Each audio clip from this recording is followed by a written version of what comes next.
afternoon, good evening, or good morning to wherever you all are joining us from different parts of the world. We would like to welcome you for today's session. I'm Dr. Sohela Chima. I'm the Assistant Dean for the Institute for Population Health and also an Associate Professor of Clinical Population Health Sciences here at Weill Cornell Medicine, Qatar. So today's session is, of course, part of our population health and well-being series. And just as a reminder, the objectives are that we discuss contemporary and critical topics which are relevant to healthcare, medicine, and population health. We also examine evidence-based germane practices, to public health and patient care, and describe opportunities and challenges in the evolving face of healthcare and population health. So just some housekeeping, your cameras and microphones have been turned off. When you want to post questions or comments, please use either the question and answer feature, the tab that you might see on your screen, or you could also post the question or comment in the comments section. We will be able to see the comments and questions. And again, like we do for all of our sessions, the questions will be addressed at the end of the session, and I will be moderating the Q&A session. Again, this is an accredited activity, and you can just claim as much credit as you've attended the activity. So a little bit about the evaluation and certificates. Now, the post-activity evaluation, it'll be available in your Cloud CME in a couple of weeks. There's a typo there, it's not April. So in a couple of weeks, you'll receive an email notification once the evaluation is available in your Cloud CME account. And your certificates will be available for download automatically once you complete the post-activity evaluation on the Cloud CME portal. With that, we are ready to start the session.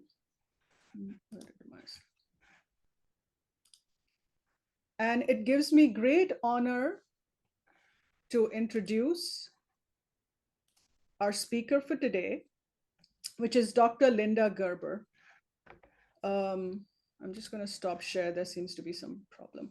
Okay, so it gives me great pleasure and honor to introduce Dr. Linda Gerber. She's our speaker for today. Dr. Gerber is a professor of population health sciences in the Division of Biostatistics in the Department of Population Health Sciences, and also a professor of epidemiology in medicine in the Department of Medicine at the Weill Cornell Medical School in New York. She has conducted extensive research related to hypertension, including the relationship between psychological characteristics and responses to antihypertensive drug therapy, as well as the role of behavioral factors on diurnal blood pressure patterns. Dr. Gerber was the principal investigator on the Neighborhood Study, a National Heart, Lung, and Blood Institute-funded study, which investigated the relationship of ethnicity, socioeconomic status, and sleep patterns on diurnal blood pressure rhythms. She's also collaborated with the Visiting Nurse Service of the New York City on a number of federally sponsored studies investigating the role of patient self-management on blood pressure control. Other areas of her research include traumatic brain injury, estimating the 24-hour sodium excretion from spot urine samples, and women's midlife health. She's on the editorial board of the American Journal of Human Biology and is the course director of study design in the MS in Biostatistics and Data Science program at Weill Cornell Medicine's Graduate School of Medical Sciences. So Dr. Gerber, a very, very warm welcome to you from a very sunny and humid Doha. And over to you. Okay, thank you very, very much. And thank you for that kind introduction. I'm honored to be here today and to discuss, I'm sorry, I lost my slides. If you can click on the PowerPoint icon. Yes, that you warned me about this. Can everyone see the slides now? Go ahead and share your screen, Dr. Gerber. Okay.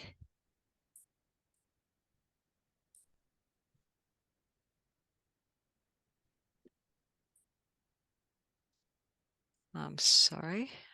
Here we No go. worries. Yes, we're in business. Okay, we're good.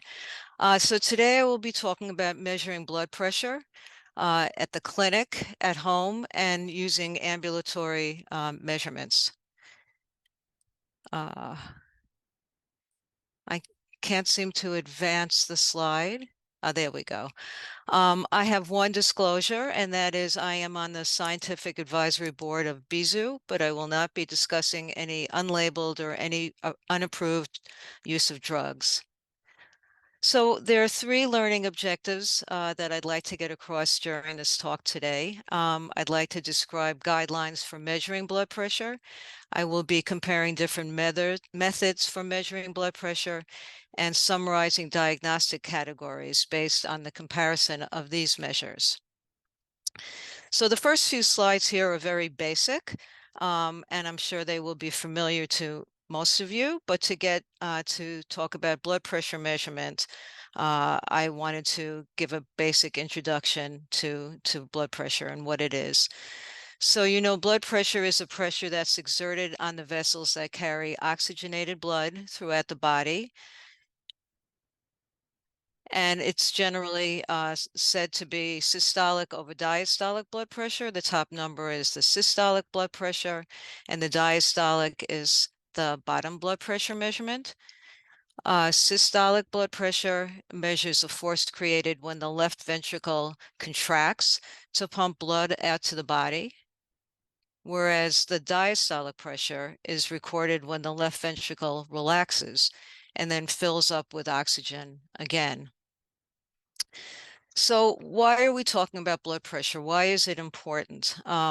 We know that if blood pressure is too high, it means there's extra strain on your heart and your arteries, and they're working much harder to push the blood out.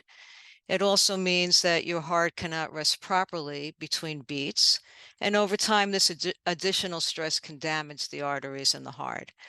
And probably most importantly, blood pressure leads to increased risk of heart attack and stroke. So fairly recently, in 2017, the American Heart Association reclassified various blood pressure measurements into categories. Normal blood pressure was considered to be less than 120 and less than 80. Elevated 120 to 129, diastolic less than 80, and high blood pressure or hypertension stage 1, 130 to 139 or 80 to 89. These levels were lowered from the previous levels that were recommended from the JNC7. And of course, there's some sometimes different levels can be used in special populations such as the elderly. But these are the general guidelines that were put out in 2017 by the American Heart Association. The CDC also recently put out a statement on the correct way to have blood pressure taken. That consists of a number of different recommendations. One shouldn't eat or drink anything 30 minutes before you take blood pressure. The bladder should be emptied before you're reading. You should be sitting comfortably in a chair with your back supported by at least 5 minutes before the reading, and your feet should be flat on the ground. Your legs should be uncrossed. Your arms should be at chest height, preferably on a table, resting comfortably. And we must make sure that the blood pressure cuff is snug but not too tight. Oftentimes, the arm circumference should be taken to make sure that you have the right cuff size. And it should be on the bare skin, not over clothing. And one shouldn't talk when blood pressure is being measured. And we recommend at least 2 readings taking 1 or 2 minutes apart. So some key points about taking auscultatory measurements: measure the diameter of the area to assure proper size of cuff. Make sure the posture and body position are in a proper position. Individuals should be seated quietly for 5 minutes before the first reading, And the recommendation is to collect at least 2 or 3 readings with a minimum of 1-minute interval between the readings, often on the non-dominant arm. Home blood pressure monitoring is quite common now, but it's important to use the same guidelines to get proper blood pressure measurements at home. So one should use a validated automatic monitor. Individuals should be instructed on the proper use of home monitoring, and blood pressure should be measured twice in the morning and twice at night for 7 consecutive days. This was a recommendation given a few years ago, and more recently, there have been some studies saying that 7 consecutive days is actually not necessary, and probably 3 days is sufficient. And paper diary or an electronic record of those blood pressures should be kept, and they're most helpful.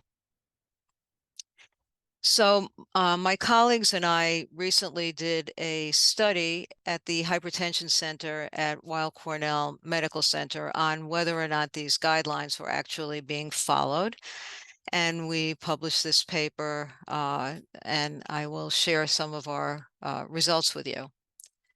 We focused on 2 aspects of blood pressure measurement when taken at home and at the office. We focused on the waiting time before the measurement and the number of readings taken. So we asked participants how long they waited before taking their first reading, and we asked them how many readings they took. The participants in the study were new patients with known or suspected hypertension, making their initial visit to the hypertension center. We recruited a total of 103 patients in the study, and we asked them to fill out a questionnaire, asking them how their blood pressure was measured at home and at the office of the primary or referring physician. So the participants were a mean age of 55 with a broad range between 22 and 92. They were primarily white and roughly 56% male.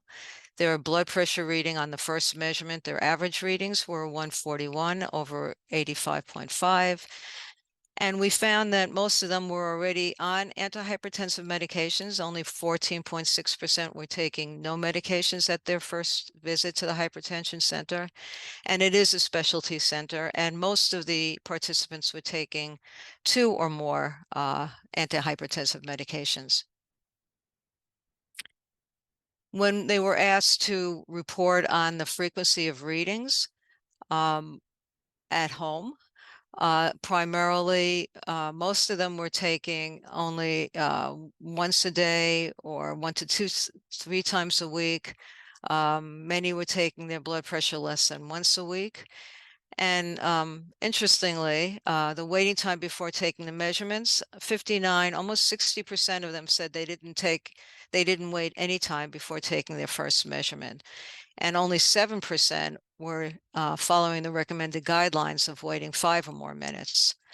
Many of them, most of them, were taking just 1 reading, not again the recommended number of readings suggested.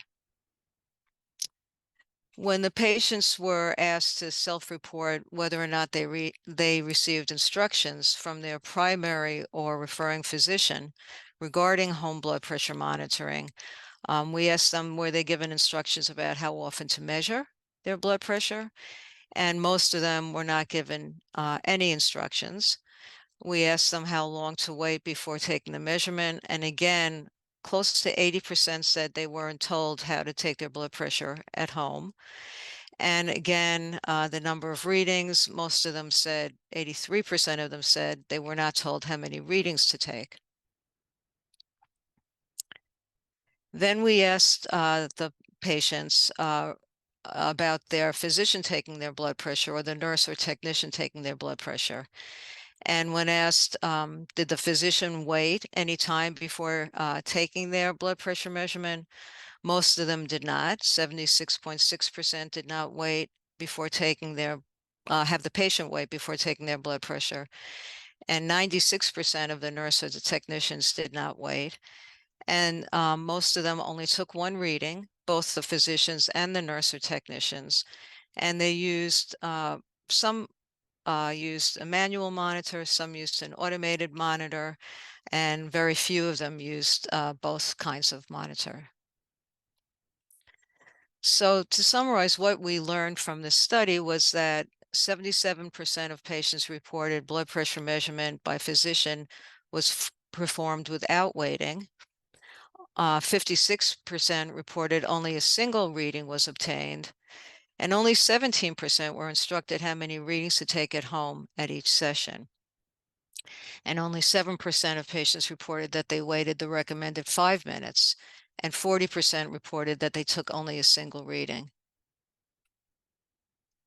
So our implications from this study are that blood pressure drops after waiting for 5 minutes. And here we found that most people do not wait for 5 minutes. There was a report from the National Health and Examination Survey, the NHANES, showing that the third systolic reading was an average of 2 to 4 millimeters of mercury lower than the first reading. And blood pressure fluctuates from reading to reading, so a single reading is less likely to reflect a patient's usual or true blood pressure than the average of 2 or 3 readings. And so we know that both office and home readings are likely higher than readings taken according to guidelines. So what we found basically from this study is a lot of people have blood pressure readings taken at home or in the office that are higher than they would be if they followed guidelines. So now I want to turn to ambulatory blood pressure monitoring. In 1983, Perloff and Sokolow first described ambulatory blood pressure as having greater prognostic value than clinic-based blood pressure.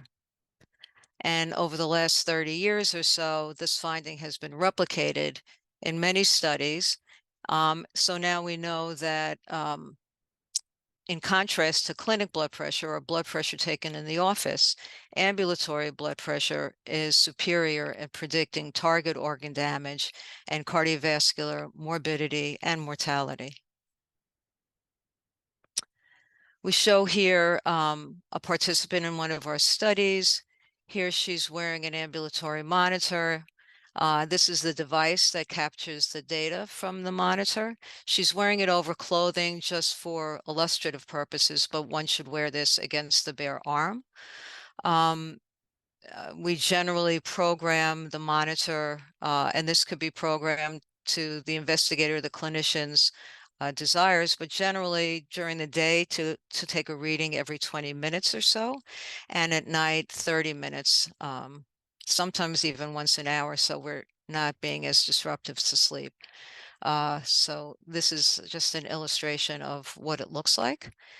And then this is the device that has the recordings, and it's plugged into a laptop to download the data or to initialize the monitor to begin with, to set the settings on how often the cuff should be inflated. So some key points about ambulatory blood pressure monitoring.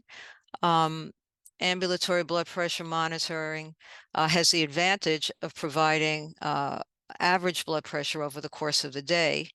It also can measure diurnal variations, that is the difference between awake and sleep blood pressure. And it looks at variability during the course of the day. And all of these other measurements, that is a drop in blood pressure when one sleeps compared to the day, or called dipping, that has been shown to have prognostic significance, and variability in blood pressure has also been shown to have prognostic significance. So ambulatory blood pressure monitoring can provide all these extra measurements that we can't get from just a clinic or an office visit. It allows for the greater number of readings. And as opposed to clinic readings, that often clinicians take the readings and they end in 0 or a 5, and ambulatory blood pressure doesn't have that digit preference. And it doesn't rise necessarily in response to an observer taking the blood pressure measurement. And we usually get a minimum of 10 valid daytime or awake readings and a minimum of 5 valid nighttime readings. And those are the ones that are recommended to get average awake and sleep blood pressure measures. So again, we now know that there's substantial data that have demonstrated that blood pressure measured by ambulatory monitoring has a stronger association with hypertension-related target organ damage, like left ventricular mass index, and clinical cardiovascular outcomes, like stroke and heart disease and total cardiovascular outcomes, than office-based blood pressure measurements. A term many of you might be familiar with is white coat hypertension. Dr. Thomas Pickering, who was a colleague of ours and was at New York Hospital Weill Cornell for many, many years, first defined this term. And it was defined as a phenomenon whereby a person's blood pressure is elevated in the clinic, but normal when taken outside the clinic setting. It was estimated by O'Brien and colleagues that between 15 and 30% of people diagnosed with hypertension from clinical measurements actually have white coat hypertension. That is, their blood pressure is in the normal range when taken outside the clinic. So ambulatory blood pressure measurements avoids the pitfall of clinic measurements because there's no human listeners who can influence the measurement, and the measurements are taken in a familiar environment of real life, not in the context of the clinic. Here I show a slide of a couple of meta-analyses, and they were shown to show the prognostic influence of sustained hypertension relative to normal blood pressure levels in relationship to cardiovascular events. And it was found in all cases in this study, as well as in this study, that there is a significantly greater risk in having sustained hypertension when compared to having normal blood pressure levels. And this is the white coat hypertension column, and that's generally found to be intermediate as far as prognostic or risk for cardiovascular events it's intermediate between having normal blood pressure levels and sustained hypertension. And it's not always significantly different from having normal blood pressure levels. In most cases, it's only slightly higher than having normal blood pressure levels. So many studies have shown that white coat hypertension might not confer greater risk. A more recent term that has come into the blood pressure nomenclature is masked hypertension. It's also called isolated ambulatory hypertension. And that's actually the converse of white coat hypertension. It refers to having an elevated average ambulatory blood pressure compared to a non-elevated office blood pressure. So if someone is normal in the office, they might have ambulatory blood pressure measurements that are elevated. And that's why it's called masked. It's not seen in the clinic. And it's defined as having a mean awake ambulatory blood pressure level greater than or equal to 135 over 85 millimeters of mercury. And it's been estimated that the prevalence of masked hypertension is approximately 10% of the general population. So blood pressure can be seen as having different phenotypes. Systolic clinic pressure of 140, greater than or equal to 140, or greater than or equal to 90 is classified as clinic-based hypertension. This is now stage 2. Depending on the guidelines that you use, it would be 130 over 80. Systolic blood pressure less than 140 and diastolic less than 90 is classified as non-elevated clinic blood pressure or normotension. Elevated clinic blood pressure with a non-elevated ambulatory blood pressure is classified as white coat hypertension. And non-elevated clinic blood pressure with an elevated ambulatory blood pressure is classified as masked hypertension. And individuals whose clinic and ambulatory blood pressure were either elevated or non-elevated or classified as sustained hypertension. That is, it was elevated in both locations. And if it was not elevated in both locations, it's called sustained normotension. So a recent paper sort of classified this in a very simplified manner. This is the office blood pressure, and this is the out-of-office blood pressure. If both the office blood pressure and the out-of-office blood pressure is elevated, it would be considered sustained hypertension. If both the out-of-office blood pressure and the office blood pressure are not elevated, it would be sustained normotension. If it is elevated in the clinic or in the office, but not out of office, it's white coat hypertension. And then if it's elevated out of the office, but normal in the office, it's considered masked hypertension. So what does all of this mean? A meta-analysis conducted by Fagard and Cornelison found that the incidence of cardiovascular events was found to be approximately twice as great among persons with sustained hypertension compared to those with true normotension. It was also found to be twice as great in persons with masked hypertension when compared to those with true normotension. And cardiovascular outcomes were not significantly different between those with white coat hypertension and those with normotension or normal sustained blood pressure. This is another meta-analysis. On the left-hand panel, we see a number of studies that compared white coat hypertension to normotension. And if you see all of these studies cross the line of 1, showing that they were not significantly significant. So there was not a significant difference overall in all of these studies when put together between white coat hypertension and normotension as far as risk for cardiovascular events. So there was not an elevated risk in white coat hypertension compared to normotension. This right-hand column here looks at the difference between masked hypertension and normotension in a number of studies as well.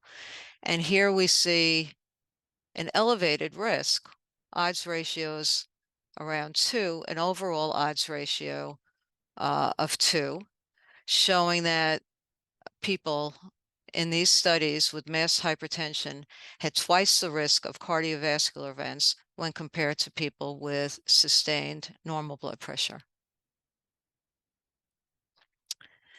As I said, another outcome that is often used to look at the prognostic significance of these different phenotypes is left ventricular mass index. And this was a study looking at these different phenotypes and looking at their risk for cardiovascular events. Here we see this is the average left ventricular mass index, and we see that it increases or is more at risk as one goes from normal blood pressure to white coat hypertension to masked hypertension to sustained hypertension. So here we look at the pairwise comparison, and we see that there's a highly significant increased risk of masked hypertension when compared to sustained normal blood pressure. There's also an increased risk of masked hypertension versus sustained hypertension. And at the extremes, the difference between having a normal blood pressure and having a sustained level of hypertension is significantly greater with a level of 15.8, the index being that much greater among people with sustained hypertension compared to normotension. And then looking at the overall trend, we see that it's highly significant. So this table shows the different thresholds that are used to classify blood pressure. It compares the old guideline, the JNC 7 guideline, with the more recent guidelines by the American College of Cardiology, American Heart Association from 2017. And as I said, it used to be considered to have clinic hypertension. It was greater than or equal to 140/90. It was reduced to 130/80. And other types of blood pressure were reclassified. Awake hypertension was considered to be elevated if it was greater than or equal to 135/85 and was reduced now to a lower level of greater than or equal to 130/80. And then these are the phenotypes of the combination of using both clinic and ambulatory blood pressure measurements with their new definitions of what's considered sustained normotension, sustained hypertension, and white coat and masked hypertension. Another study looked at what this changing threshold of blood pressure levels actually means in the Cardia study. The Cardia study began as a study among young adults. They were followed for, I believe, 30 years, and the mean age of participants in this study was about 55. Previously, clinic-based hypertension in people who weren't taking antihypertensive medication was 11%. With the new guidelines, it increased to 30%. Awake hypertension from the old guidelines was found to be 37.5%. With the new guidelines, jumped to 57.9%. A significantly greater difference was found among those who were taking antihypertensive medication, where the JNC 7 found that 18.6% were considered to have uncontrolled clinic-based hypertension. That number jumped to 45.3%. And with ambulatory monitoring, it went from 48% to 62.5%. So changing thresholds really was shown to have a major influence on prevalence of clinic-based hypertension and awake hypertension. So what are the implications from studies using ambulatory blood pressure measurement? Using both clinical and ambulatory blood pressure readings helps us to confirm a diagnosis of hypertension. It helps us also to identify masked hypertension and white coat hypertension. And we know that identifying these phenotypes can help determine an individual's cardiovascular disease risk, as well as estimate population risk. And summarizing or concluding what all this tells us is that standardizing blood pressure measurements, having general guidelines helps us in diagnosis. We want to know were the guidelines followed. We want to know, can those results be reproduced? And we also know that labeling people as hypertensive or white coat hypertension is often not benign. So we should be circumspect about labeling people, and it's incumbent on us to take guideline measurements so that we are better able to classify and give a diagnosis to our patients. Standardizing blood pressure measurements also is very helpful in treatment and management of blood pressure. It helps us to determine whether blood pressure is being controlled or not, and it can help us look at response to treatment. If we follow guidelines and use multiple ways of measuring blood pressure, both home perhaps and the office, we can see whether or not patients respond to various antihypertensive medications. And home blood pressure monitoring aids in adherence to therapy. We know from various studies that individuals who take their blood pressure at home are more likely to be adherent to their medication. And perhaps most importantly, these standardized measurements and different kinds of measurements can help us identify risk factors for outcomes such as target organ damage like LVMI and cardiovascular morbidity and mortality. So I thank you for listening to me today, and I'm happy to take questions.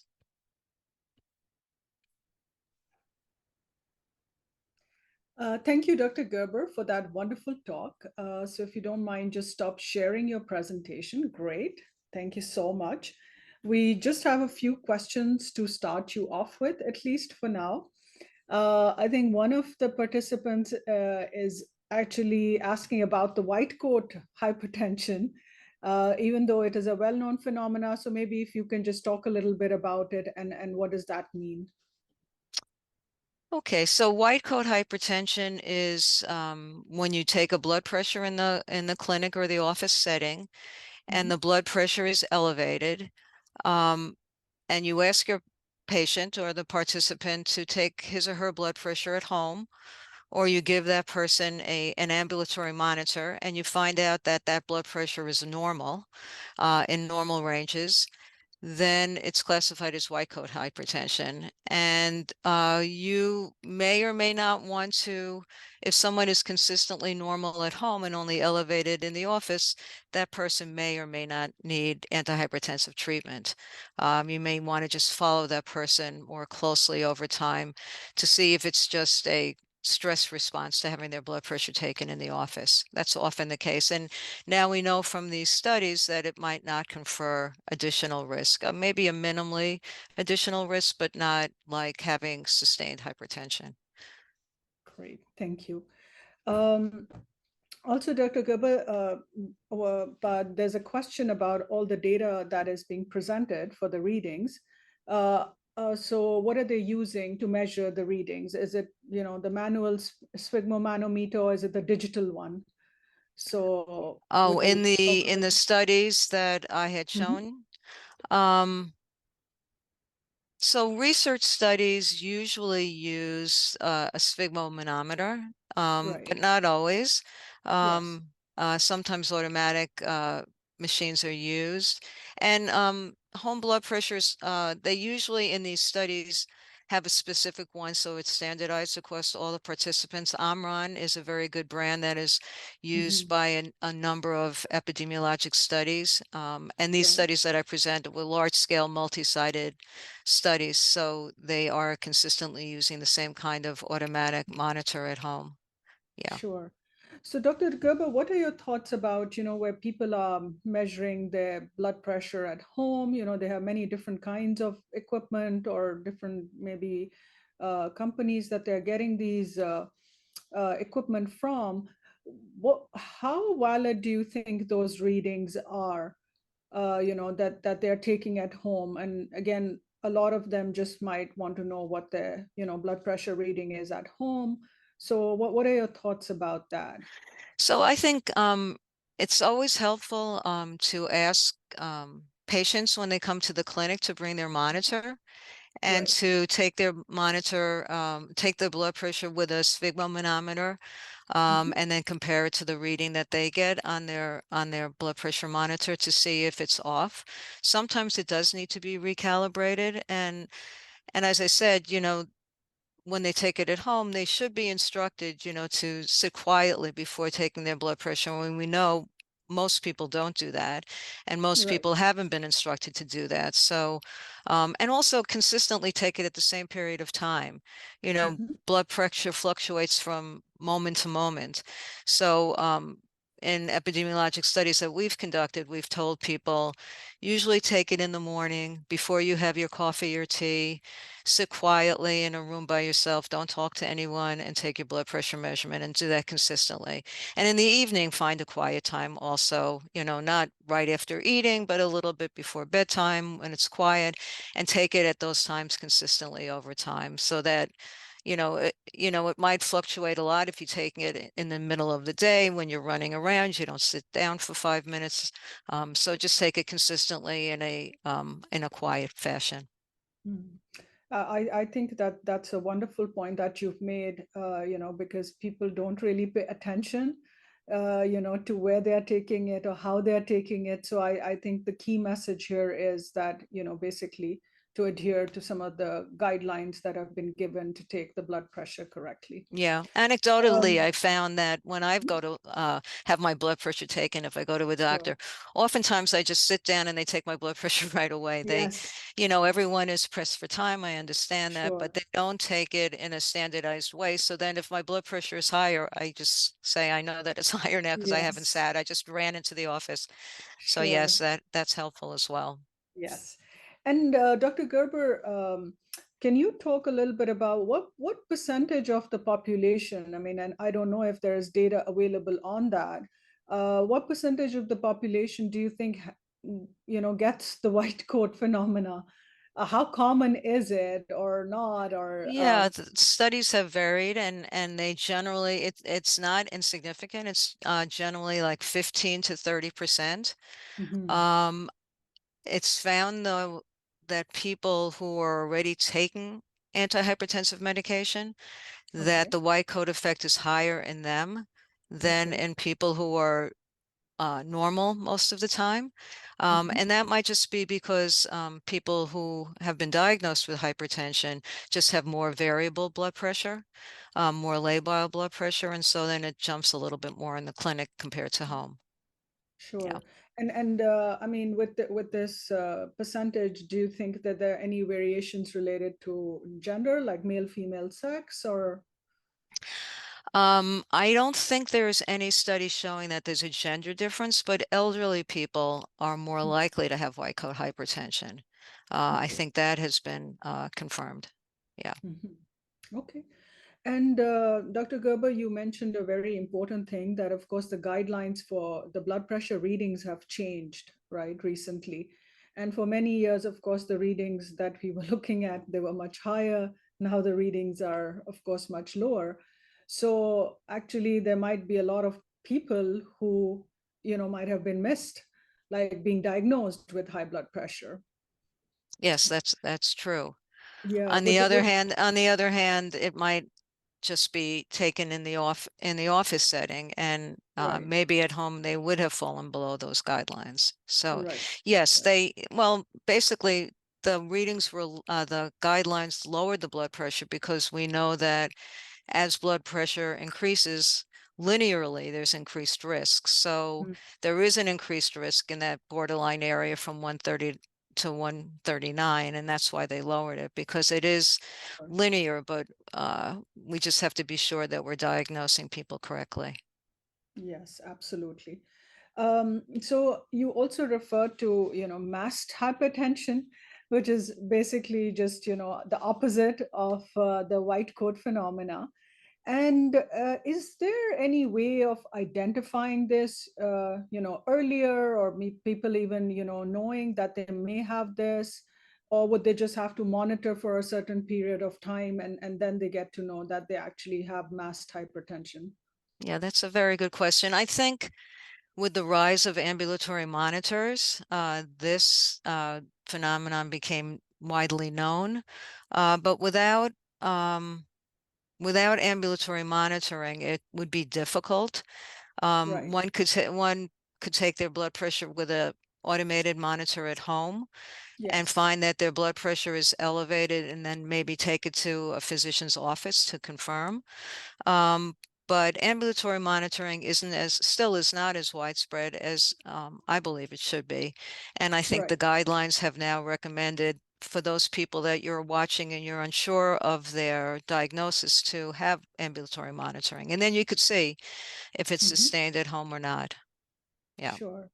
Thank you, Dr. Gerber. So Dr. Gerber, there's just a question about, of course, you referred to the readings, the blood pressure readings, in order to be diagnosed with high blood pressure.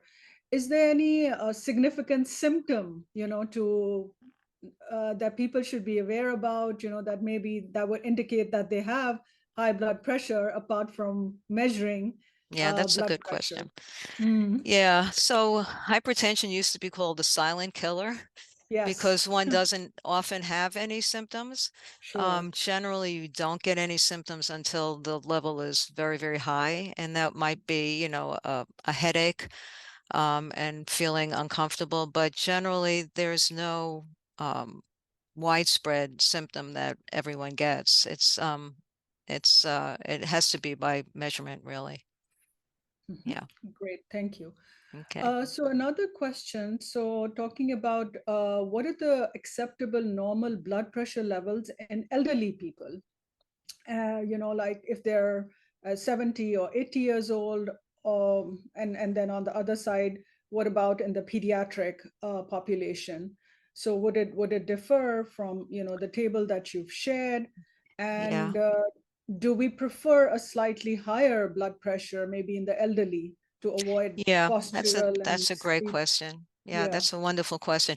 That comes up quite a bit, and Okay. we do worry about the elderly having too low a blood pressure because that gives them greater risk of falls and Mhm. lightheadedness. So many physicians in practice are a little bit more liberal with those cut points in the elderly.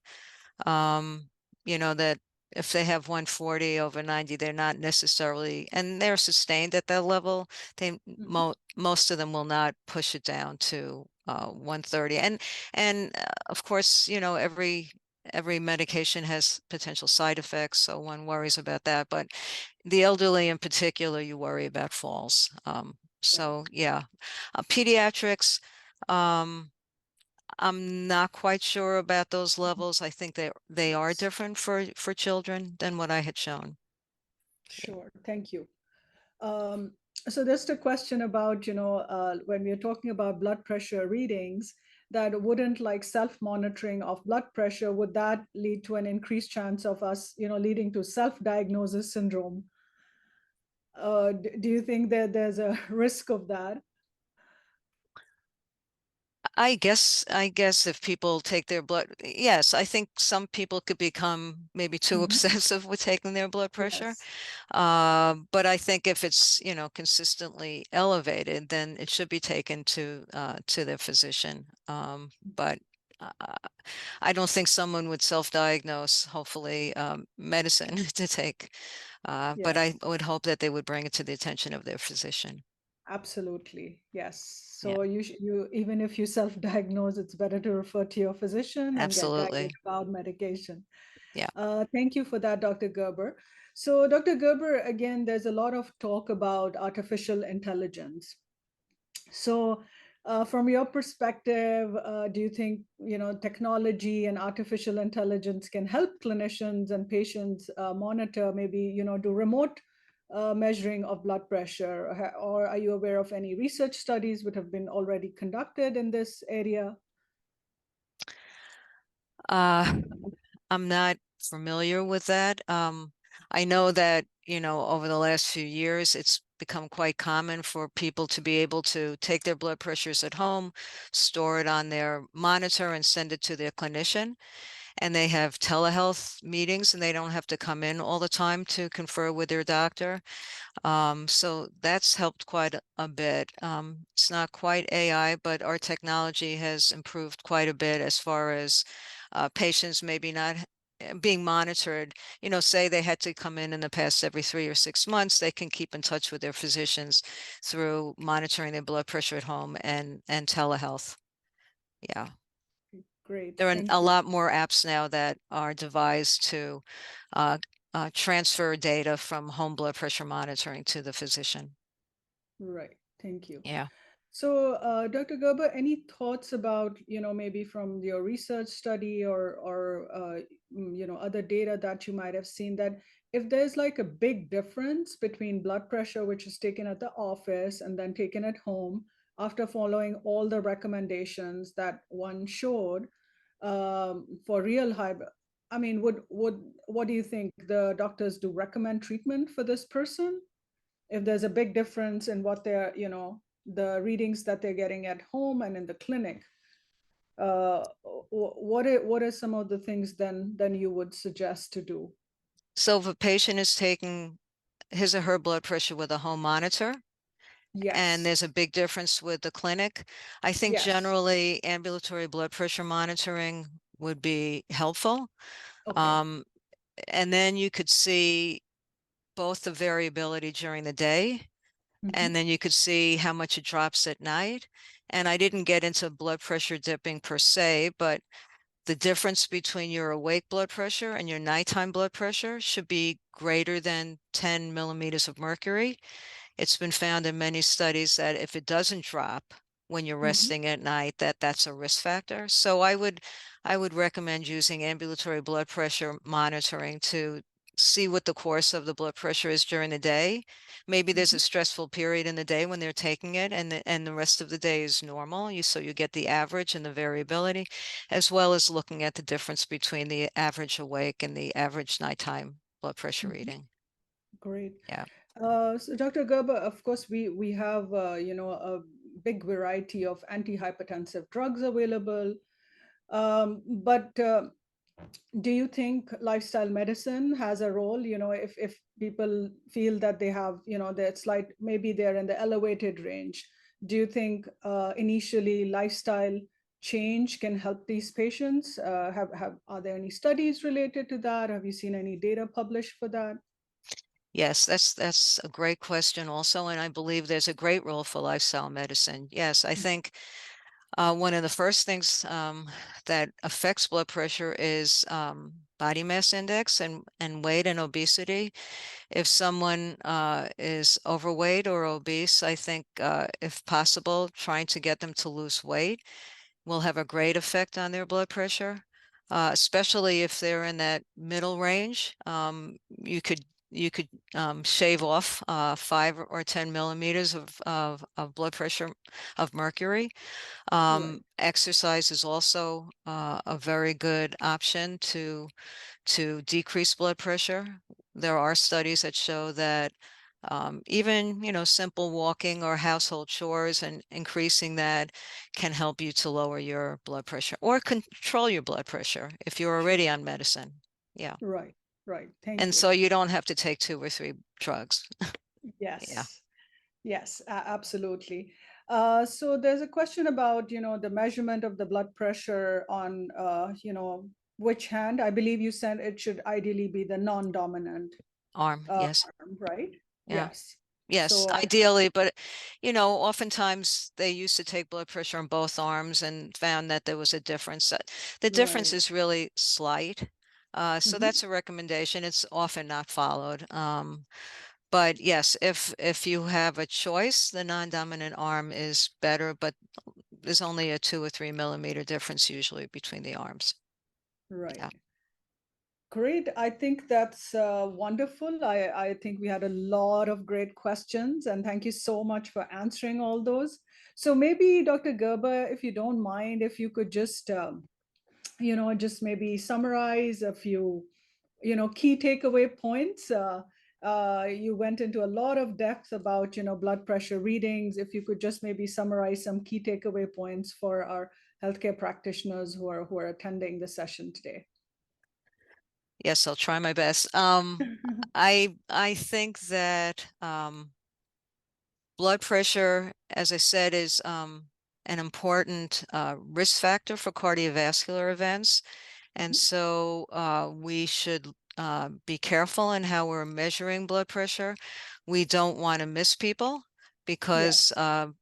that has consequences. And we have great antihypertensive medications now. And if you don't respond to one, there are a lot of different classes. So I think it's important to take it in a standardized way and to help with the diagnosis of hypertension. On the other hand, with the lower guidelines and possibly elevated blood pressure in the clinic, I think we shouldn't label people quickly as being hypertensive when they are mostly in the normal range when they're not in the clinic. Mhm. So I think uh, in general, it's helpful to have more than one type of blood pressure measurement, whether it's ambulatory or clinic when it's not in the office is very helpful for both diagnosis and if you're already taking medicine to see if you're being controlled on medicine, because if you come into the office, once every 6 months or a year, and you're not taking your blood pressure at home, it may not be controlled and you might miss it. So it's important for patients, I think, to have shared decision making in their treatment and control of blood pressure. Yeah, I think that that's a wonderful summary. Thank you so much.